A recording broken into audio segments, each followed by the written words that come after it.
Donald Trump mund të ndjetë i konfirmuar. Ministri i ri i jashtëm i Gjermanisë, Johann Wadephul, kërkon që qeveria e re gjermane të investojë 5% e prodhimit të saj të brendshëm bruto në mbrojtje. Kjo u bë e ditur në takimin e ministrave të jashtëm të NATO-s në Antalya të Turqisë. Gjermania mbështet propozimin e sekretarit të përgjithshëm të NATO-s, Mark Rutte, për të ndarë 3.5% për ushtrime për qëllime ushtarake dhe 1.5% shtesë për infrastrukturën e lidhur me mbrojtjen, ka thënë ministri. Megjithatë, qartësia përfundimtare për investimet e të gjitha shteteve të NATO-s ndoshta do të vi vetëm në samitin vendimtar të NATO-s në Hag në fund të qershorit. Vetëm një ditë më parë, kancelari Merz kishte njoftuar në deklaratën e tij qeveritare në Bundestag se donte të zgjeronte Bundeswehr në ushtrinë më të fortë konvencionale të Europës, por edhe vendet e tjera europiane formulojnë synime ambicioze. Polonia, bastioni lindor i NATO-s. Polonia ka investuar shumë fort në forcat e saj të armatosura prej vitesh, me synim për të bërë fuqia më e madhe toksore në Europë. Vitin e kaluar, 4.12% e prodhimit ekonomik shkoi për buxhetin e mbrojtjes. Qëllimi i deklaruar i shtetit më të madh në krahun lindor të NATO-s për ndalimin efekt të Rusisë. Ushtria polake aktualisht ka rreth 150.000 ushtar në ushtrim profesionale dhe mbrojtjen territoriale. Deri në vitin 2035, numri pritet të shkojë rreth në 300.000. Në të njëjtën kohë, ushtria polake dhe mbrojtja ajrore po modernizohen. Më shumë se 600 tanke luftarake të porositura nga Korea e Jugut dhe SBA-ja, si dhe raketat HIMARS drone. Në të ardhmen, avionet luftarak F-35 do të forcojnë ushtrinë polake dhe mbrojtjen ajrore, kurse marina polake konsiderohet mjaft e dobët.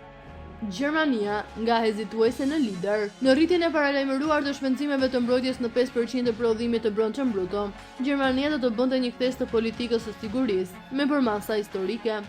Që nga fundi i luftës së ftohtë, Republika Federale ishte mbështetur në bashkëpunim ndërkombëtar, diplomacinë dhe një kulturë të kufizimit ushtarak. Pika e kthesës u shënua nga fjalimi i tash të quajturit Zeite Wend, kthesë epoke kancelarit Olaf Scholz më 27 shkurt 2022, 3 ditë pas pushtimit rus të Ukrainës.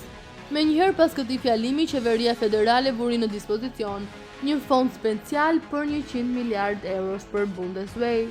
Në 2024, shpenzimet e rregullta të mbrojtjes arritën rreth 90 miliard euro, ose 2.1% të PDB-s. Një rritje me 5% do të kërkonte një buxhet të mbështetjes prej mbi 160 miliard euro në vitin të ardhmen. Ky dyfishim do të kishte implikime të mëdha buxhetore. Franca, fuqi nukleare me pretendim global.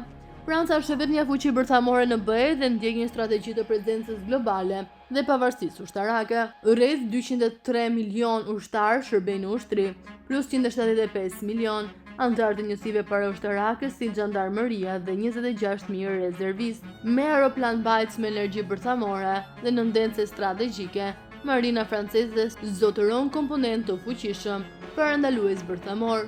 Avionët luftarak Rafael synojnë përsinë ajrore dhe janë gjithashtu të pajisur për të mbajtur armë bërthamore. Britania e Madhe e shumë armatosur por e cënueshme.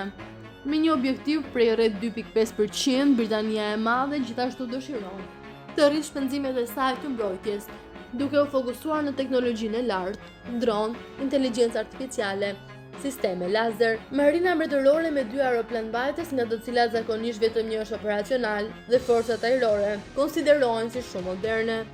Shtylla e forcave ajrore janë avionet luftarak F-35B nga SBA, nga të cilët qeveria synon të blejë gjithsej 138. Italia, fuqi detare, fuqi toksore me nevojë për mirësimi. Italia me 1.29% të prodhimit të përgjithshëm bruto në 2024 është ende shumë nën objektivin e mëparshëm të kërkuar, prej të paktën 2%. Megjithatë, me 165.000 ushtarë aktiv, 2 aeroplan mbajtës dhe një forcë ajrore të fuqishme, vendi është një nga peshqat e rënda ushtarake të Europës. Forcat toksore megjithatë konsiderohen të vjetëruara dhe kanë nevojë për reformë, por kjo është gati të ndryshojë. Kryeministra Giorgia Meloni dëshiron ta bëjë Italinë fuqinë më të fortë të tankeve në Europë. Për këtë qëllim, tek Rheinmetall u porositën më shumë se 1.000 tanke kryesore beteje dhe multifunksional. Strategjikisht, Italia fokusohet në rajonin e Mesdhehut dhe në sigurimin e rrugëve tregëtare globale.